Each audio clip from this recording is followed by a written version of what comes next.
which of these objectives are paramount and which of these goals are relatively less important. The mediator will seek to explore and understand a party's business and a party's business objectives so that he or she can identify and stress solutions that are truly in a party's business interest. When exploring possible solutions, the good mediator will not be constrained by legal remedies, but will search for practical business solutions. In this search, he or she will not be unmindful of the political ramifications of any possible solution to the decision maker. This should not inhibit the mediator from arriving at an appropriate business solution, but will assist him or her in the manner in which that potential solution is presented. The good mediator will always be listening for mutual interests and will identify those interests to all parties. Whenever possible, he or she will depersonalize the parties' positions and desensitize the issues. The mediator will attempt to lead a party to identify common interests or to suggest a possible solution rather than make the identification or suggestion him or herself. The mediator will encourage full communication between the parties. However, when one party insists that a communication with the mediator be held in confidence, the mediator must honor that request. The mediator should carefully write down any confidential communication and consult the writing regularly so as to avoid any inadvertent disclosure. One of the greatest skills of the successful mediator is the ability to manage the momentum of the process. The mediator must know when to press the issue with a party and when to allow the mediation to idle. It is as important for the parties to face the potential failure of the process and the probable ramifications of that failure as it is to suggest possible successful outcomes. Often, parties become most creative when they contemplate what the failure of the process might mean. The mediator can sometimes accomplish much by a period in which he or she does nothing. A recent mediation with which I am familiar involved a Mexican manufacturer and a United States purchaser. The Mexican company had not been paid for a good part of the work performed, and the U.S. buyer was dissatisfied with the product received, contending that it was defective. When the mediator arrived in the conference room where the mediation was to take place, it was obvious that this would be a difficult process. Not only was neither side talking to the other, but neither side would even look at the other.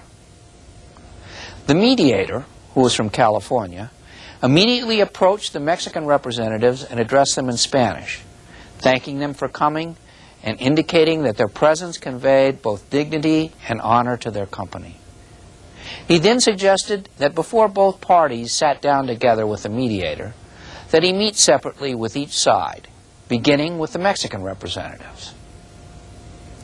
At this meeting, it became apparent that there had been virtually no communication between the two parties. No documents had been exchanged. The parties were party to an arbitration agreement, and both sides were prepared to proceed immediately to arbitration.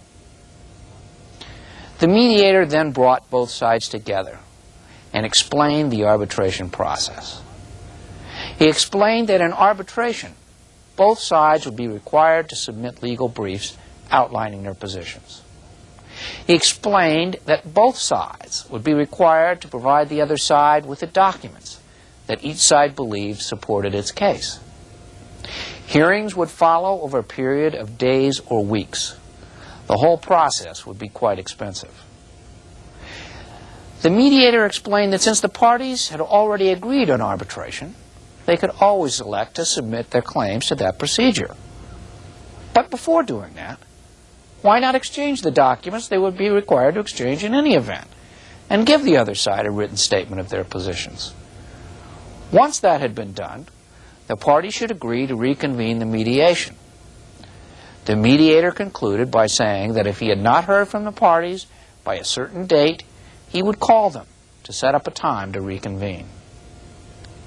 The parties agreed to an exchange of documents and positions, shook hands, and returned to their respective places of business. Within weeks, the mediator received a call from the American party, stating that the exchange had taken place, the parties had been talking by telephone, and it seemed as if a settlement could be achieved. The parties wanted to reconvene the mediation. At the second session, the atmosphere was decidedly different. When the mediator entered, the parties were talking, even joking. It was obvious that meaningful communication could take place. The ultimate result of such communication was that the American company agreed to an expanded scope of work and an increase in compensation, and the Mexican company agreed to rework the products which had been unacceptable. The Americans received an enhanced product, and the Mexicans received additional compensation. Both avoided the expense involved in arbitration or litigation. In the international setting, there is every reason to consider mediation as the first possible process for resolving a dispute. It is inexpensive, flexible, business-oriented, and truly neutral. Wherever all parties are committed to the process and the mediator is a good one, a successful result is highly probable. Besides, if the process fails, one can always resort to the expensive, rigid, legalistic processes available. It is often said that charisma, fairness, and honesty are the three keys in the development of win-win relationships, whether in the home, in the community, or in the workplace. The benefits to society of preventing or quickly resolving conflicts, especially in international commerce involving increasingly diverse and multicultural organizations, far outweighs the cost of the training and education necessary to the creation of charisma, fairness, and honesty. We must learn to appreciate our cultural differences, to speak to our partners as they expect to be spoken to, rather than in the manner in which we are accustomed to speaking. We must be careful to respect the dignity of our trading partners, and in so doing create a feeling of trust, an atmosphere of good faith. We must promote the dignity of our partners, while never permitting our own dignity to act as a barrier.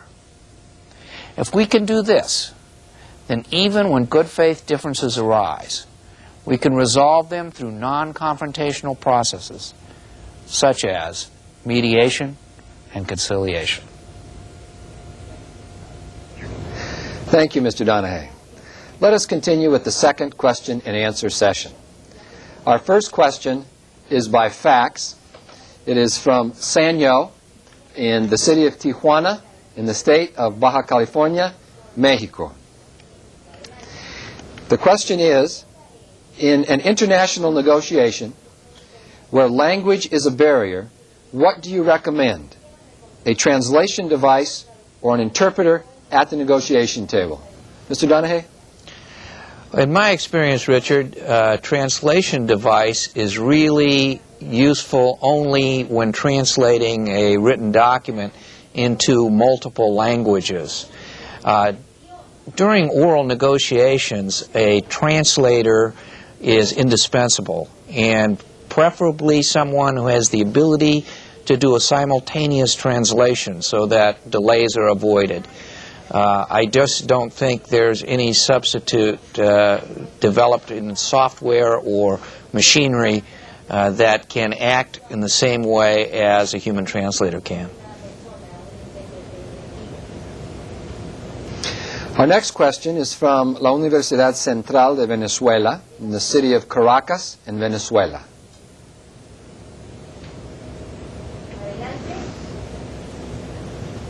Thank you very much for this opportunity given to our university to ask a question. In a process of negotiation of any kind, and particularly between states, even if you bear in mind that you have all the conditions conducive to success, however, sometimes it is impossible because there are very, very strong predetermined political positions. You know, there are a lot of powers that are at play. Therefore, sometimes the objective is to lose-lose. So the question, from the negotiation strategies that you have mentioned, conciliation, mediation, arbitration, in your presentations, which one of those established methods do you think predominate between the United States and Latin America? Well, I would recommend in every instance in international commerce where a dispute arises, whether it's between a party from the United States and a party from Latin America, or a party from Asia and a party from Europe, I think the first thought should always be mediation or conciliation. And involving a third-party mediator is very helpful when there are serious political constraints. And there are always political constraints in any situation. It doesn't have to be the political constraints that we think of with nation states. It can be the political constraints of a party's position within a company, of a party's chance to achieve a bonus, meet goals and targets on budget. All of these things are potential constraints, and which I would call political constraints, to a negotiated settlement. But a good mediator will quickly find out what those political constraints are and seek to achieve a solution that avoids any political embarrassment to any of the parties. If mediation or conciliation is unsuccessful, a party can always go to arbitration, which is always better than litigation. Thank you. Our next question is from la Universidad Tecnológica de Panamá, Centro Regional de Chorrera, in Panama.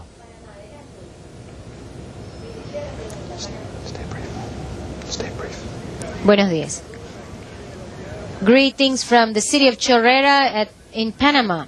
Our question is, what should be the characteristics or attitudes that we should look for when we are choosing a negotiator, and so that we can have success in our negotiation? Dr. Ehrlich?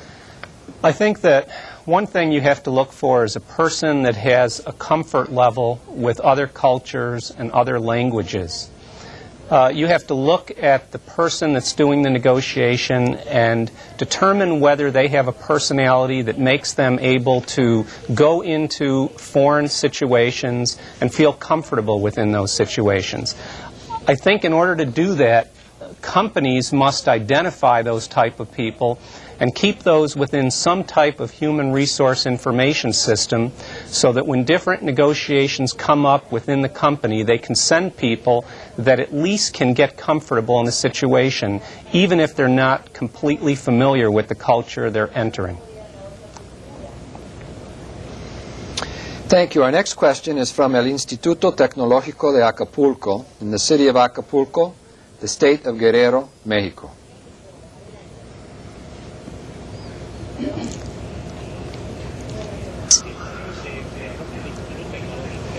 We're calling from Acapulco. We have a question. What are the advantages from these win-win strategies in the NAFTA between Canada, United States, and Mexico, and what would be the mediator's role in this case? That's the question. Richard, I think this would be a natural one for you to take. Let me address the answer to that question. What I believe will happen under NAFTA is that the trade that exists between the United States, Mexico, and Canada is going to increase. It may not increase dramatically right away, but it is certainly going to increase over a period of years. Whenever the trade increases, there's going to be an increase in disputes. My personal preference is to try to deal with these disputes early. And the reason that I would recommend beginning with mediation or conciliation is that you needn't go to court, you needn't go to arbitration and take positions in which are adversarial with the other side. So my recommendation is that under NAFTA, as we see big disputes and small disputes as well, try to get into mediation or conciliation. There are several groups that offer these services. Probably the leading group right now is the American Arbitration Association, which maintains a list of qualified mediators. They have a list of 12 Mexicans, 12 Americans, and 12 Canadians, all of whom are at least bilingual in English and in Spanish. So my recommendation is begin early and involve a third-party mediator.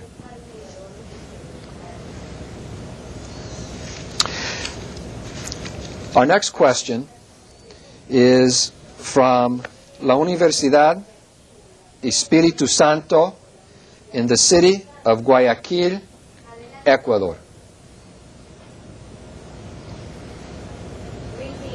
From Ecuador, our question is the following. Given that there is a great economic growth in the Asia-Pacific region, in the Pacific Rim, what would be the presenter's advice to a Latin American to negotiate with somebody from Southeast Asia? Thank you. Mr. Donahey? Gracias para la pregunta. I have practiced often in Southeast Asia and been involved in mediation and conciliation, and that is a natural mode for most Asian cultures in the resolution of disputes. It's part of their whole approach to maintenance of relationships in a social sense and in a political sense. The Confucian philosophy that is predominant in the region suggests that the most important thing in the resolution of disputes is the preservation of the relationship. And this lends itself naturally to mediation and conciliation, which is a part of the culture in Asia. Unlike in the United States, where we view the resolution of a dispute in our courts as the establishment of truth, in Asian cultures, it's not necessary to establish truth. It is necessary to preserve the social relationships, hierarchies that have been established. And so conciliation and mediation will be well received by your Asian trading partners. Our next question is in English. It is from New Mexico State University, the U.S.-Mexico Conflict Resolution Center in the city of Las Cruces, the state of New Mexico in the United States of America.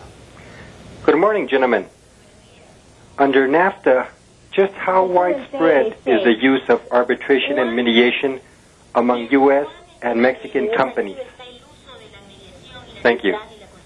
You take it. Let me address that issue. We have begun to see over the course of the last 3 or 4 years an increase in the use of arbitration and mediation between Mexico and the United States. I have listened to presentations by Horacio Grijera Naón, who is an Argentinian, who is now the head of the International Chamber of Commerce in Paris. I have heard presentations by William Slate, who is the president of the American Arbitration Association in New York. These are the two entities which are providing services, and for the viewers, as is the U.S.-Mexico Conflict Resolution Center in Las Cruces. What we are seeing is an increase in the ICC arbitrations from Latin America and from North America. The main increase is in arbitration, but the ICC does have mediation rules which are available. The American Arbitration Association has established an international center in New York, and they have received numerous requests for arbitration. They have as well conducted several mediations I know this from personal experience because I've been asked to be the mediator in at least a couple of those situations. So, and I understand as well that the U.S.-Mexico Conflict Resolution Center offers the same services for anyone, certainly in the border areas or in Mexico or the United States, that would want to use it. So the use is increasing, and there are people available who will undertake a resolution either through arbitration or mediation. Our last question is from la Comisión Federal de Electricidad, División Sureste, in the city of Oaxaca, the state of Oaxaca, Mexico.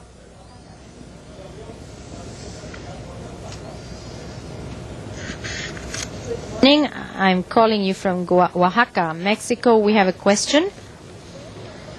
Can you give us some examples of cultural differences that inhibit the free exchange between the parties and that would make it apparent that legal recourse would be the only solution to them? Dr. Ehrlich. Let me begin with the concept, and we need to be brief because we only have about a minute left.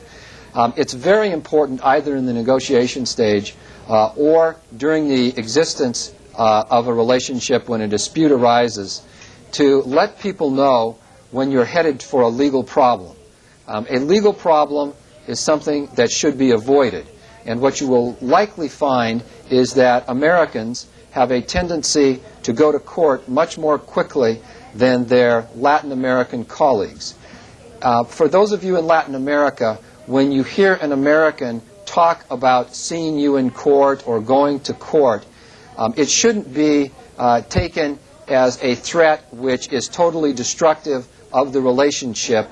If you understand that it's cultural, then you can deal with it and try to find out the real reasons. So thank you for your excellent questions. Unfortunately, that's our last question, but we have run out of time.